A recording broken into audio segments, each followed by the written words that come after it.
بسم اللہ الرحمن الرحیم۔ جی ہاں میرے بھائیو دوستو، اس بار کی جو بات ہے وہ یہ ہو رہی تھی کہ شرک کیا ہے، یعنی ہمارا یہ یقین اور ہمارا یہ ایمان ہے کہ اللہ ایک ہے، اللہ وحدہ لا شریک ہے، اس کا کوئی شریک نہیں، وہ ہمیشہ سے ہے اور ہمیشہ رہنے والا ہے، اس کے جیسا کوئی نہیں ہے۔ یعنی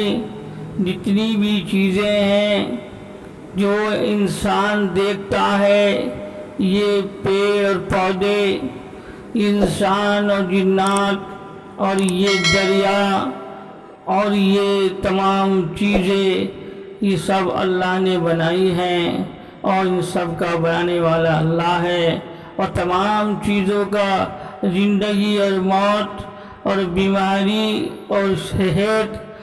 اور تندرستی اور روپیہ اور پیسہ، یہ سب اللہ کے ہی ہاتھ میں ہے، جس کو جو چاہے دے دے اور جس کو نہ چاہے نہ دے۔ اب اگر اس کے بیچ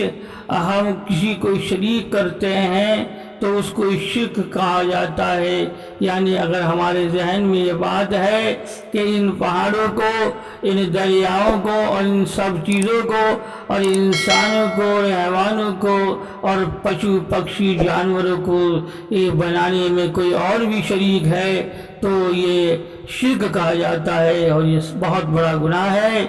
یعنی یہ ایسا گناہ ہے کہ اس گناہ کو کرنے سے بندہ اسلام سے باہر ہو جاتا ہے اور اس کو کفر کہا جاتا ہے، یعنی کہ کفر کرنا بہت بڑا گناہ ہے۔ اسی لیے بہت ساری چیزیں ایسی ہیں کہ جس میں بندہ شرک کر بیٹھتا ہے اور اس کو معلوم بھی نہیں ہوتا کہ میں نے شرک کر لیا۔ یعنی اگر ہمیں کسی دوا سے آرام پہنچ گیا تو ہم یہ کہتے ہیں کہ اس دوا نے ہمیں ٹھیک کر دیا، جبکہ کہنا یہ چاہیے کہ اللہ نے اس دوا سے ہم کو ٹھیک کر دیا۔ بہت لوگ یہ کہتے ہیں کہ میں رات دن میں نے ایک کیا تو اس مقام پہ پہنچا، ایسا نہیں، بلکہ اللہ تعالیٰ نے ہمیں آج اس مقام پہ پہنچایا۔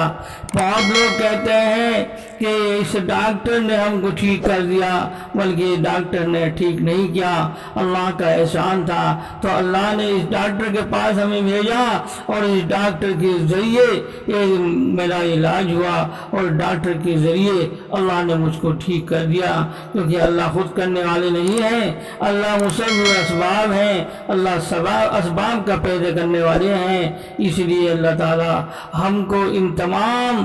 جو چیزیں ہیں جو شرک جن سے ہو جاتا ہے ان سے محفوظ رہنے کی اللہ توفیق نصیب عطا فرمائے، اور ہم کو ان سب چیزوں سے جو شرک کرنے والے الفاظ ہیں اور ان سب سے ہماری حفاظت فرمائے، آمین۔